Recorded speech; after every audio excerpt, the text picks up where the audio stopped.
What is a controlled dice shot? Well, there are two answers to this, and one of them is complete garbage.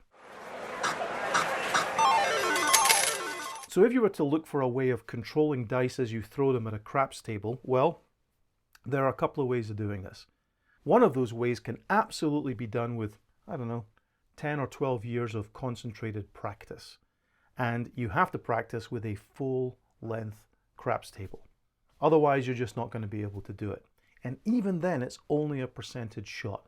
Now, I don't happen to have a full-length craps table here, but maybe one day if we get into a casino, we'll show you some of those shots and some of the ways that people can control dice as they're being thrown down a table. One way is to rotate the dice so it's actually scooting along like this and actually rotating. So it's not getting any air, it's sliding and spinning at the same time. Now, of course, you'd see that if it was both cubes doing the same thing, but one of the cubes is also flying in the air, so only one of them is controlled.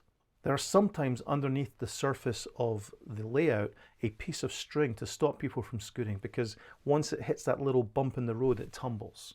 Another way of doing it is to hit it off the puck. So when the on-off puck is there, it has a very helpful little rubber ring. You can throw the die, spin it, it hits off of there, kind of like a pinball, and then it scoots off and it still keeps the same number upright. That's a pretty great shot. But there's also a shot where you can throw, spinning it in midair in such a way that it will land and still retain the desired number. One cube only. I have seen it done with two cubes, but it's incredibly difficult to do. The person that is known for doing this was a guy called Sal the Shooter, and he came to a very sticky end, unfortunately, but he was successfully able, with a crew of people making bets, to control the dice enough that they could make a sizable profit. Now, to me, that's a controlled dice shot. That's using sleight of hand and practice to throw the dice.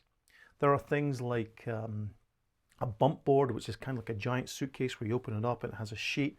You have to throw the dice, bounce them off the sheet, and then they fall down into the tub. That's the kind of thing you'd put in the back of a truck. In fact, in Real Hustle, we did exactly that. And if you know how to make a shot, you can actually bounce it off several corners and bounce it off that sheet, and you'll still keep the numbers you want up. If you look up that Real Hustle scam, you'll see the reaction was pretty powerful, because I could just get anything that I needed whenever I needed to get it.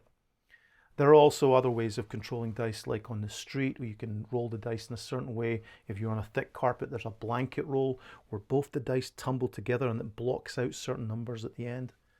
To me, that's a controlled dice shot. Years ago, I was on the farmer's market in Los Angeles, and there were a group of guys there who used to hustle in the card rooms. They were all retired, and some of them had dice shots that they would do, and they could teach me how to do dice shots onto a table that was covered in newspaper, getting it over the chair, getting amazing height, and they would land, and I'd still be able to hit one of those numbers.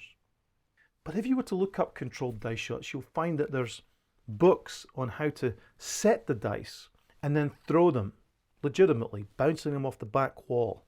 But the way that you set them supposedly controls the type of outcomes that might happen after they bounce at the other end. And personally, I think that's complete bullshit.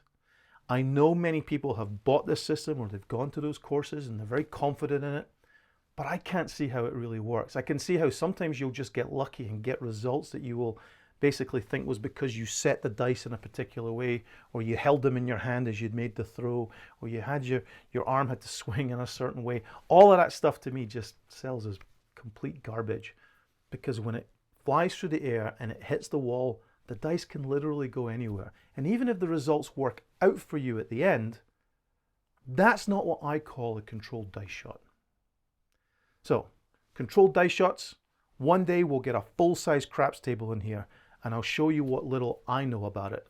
But there are people out there who can legitimately throw a die from one end of a craps table to another and get the number that they want.